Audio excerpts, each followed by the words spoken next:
Welcome back to my YouTube channel. Make sure to like and subscribe to the channel for more interesting stories like these. Now, let's get into today's story video. Ada for kicking my sister out of my family gathering after comment about adopted son. Some people feel that I, a 32-year-old man, should have handled the situation better, but I don't understand how they could be incorrect about me. We aren't as close as we used to be because of some messed up incidents that happened years ago. My sister, 37 female, and I used to be quite close. Jessie, 9, was born while I was a child of a very early age. My ex-girlfriend became pregnant again a few months later, much to my surprise. Except that I was certain it wasn't me, since having a kid to care for and provide for had completely eliminated my desire for S, and we learned that it was my sister's fiancé, who was now her ex-husband, who was spying on us from behind our backs. It was very painful. I was in the midst of the worst agony I'd ever experienced, but I tried to push through it for the sake of my child. Due to the fact that I came from a household of half-siblings, I desired for my child to have a good bond with his half-brother, Keith. The fact is that not only were they, my ex and my sister's ex, terrible lying cheaters, but were also horrible parents as well. Neither of them could stop using drugs, and things only got worse from there. Keith was 3 years old when he was taken away from his parents and placed in jail. This particular issue with my sister arose a few years ago, when my ex-husband got sick. She was concerned that Keith would end up in foster care like her, and I didn't want Keith to end up in foster care like me. When he was 6 years old, I legally adopted him before his mother passed away. At first, not everyone in my family was on board with him, but he's the kind of youngster that is difficult not to like, so they eventually warmed up to him and accepted him. My sister, on the other hand, was never like that. She was enraged that I had taken in her ex-kid fiancé's children and brought them into my home, and I was well aware of why it was so bad, but Keith and Jessie were my first and foremost priority. That's how our relationship came to an end. A little picnic at my place was the perfect way to commemorate my birthday, which occurred last weekend. I agreed to let her accompany me because my parents had worked hard to repair our relationship, and they convinced me to do so that we could communicate. Because the three of us are obviously a package deal, I figured she was cool with Keith being around. When I inquired as to how she felt about Keith, my parents assured me that she had no such feelings. As she turned back, I eyed from her grasp once again. She was not aware, however, that he would also be attending the event. He couldn't possibly be there, could he? He is a resident of the location. When my sister came, she was angry to see him since he had offended her. I was under the impression that he came here simply to see relatives, she said clearly. He might have easily heard it since it was loud enough, but he was distracted by his brother's game. Angry because my parents had told her that Keith would not be there, my sister reacted angrily, and I was upset when she told me that she didn't want him to be there, expecting me to step in and resolve the situation. Thus, I simply told her that she needed to go and that she was no longer wanted in this establishment. There was a lot of back and forth between her and my mother and father. I didn't want that sort of discourse to take place in front of my children, so I made her leave. After being kicked out of my celebration, rather than making an effort to resolve the situation, my mother believes I was being a jerk to her. Keith is being transported somewhere out of sight as me and her are conversing with each other. But, to my mind, what's the point of us trying to work things out if she still has these feelings for my son? This is still causing some tension, especially because I escalated the situation by pushing her to leave rather than having a genuine conversation with her. Ada. Story 2. Ada for telling my mom that I can't and won't help her rebuild a relationship with her son.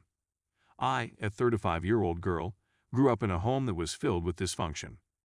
Everyone places a high value on their reputation and riches, and the only remedy is to prioritize one's own well-being. I'm not even joking when I say this. I have an elder brother who lives in another state, Oliver, 19, male. Everyone adored him, and he was obviously favored as a youngster, but he's been through a lot of adversity, which has caused him to act out a great deal more than usual.